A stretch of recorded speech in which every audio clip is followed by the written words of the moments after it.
Bugün senin yaş başında parlayan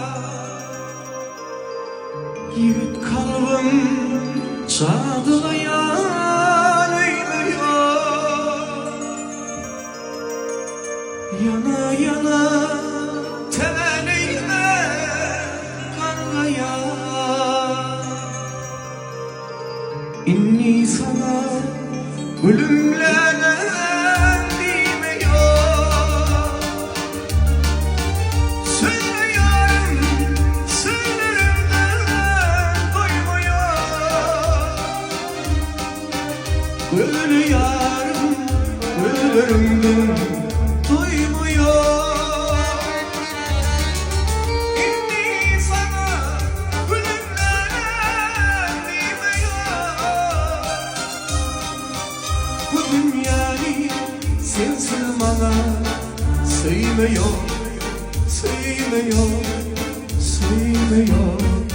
Hatta seni ayasında saklasın.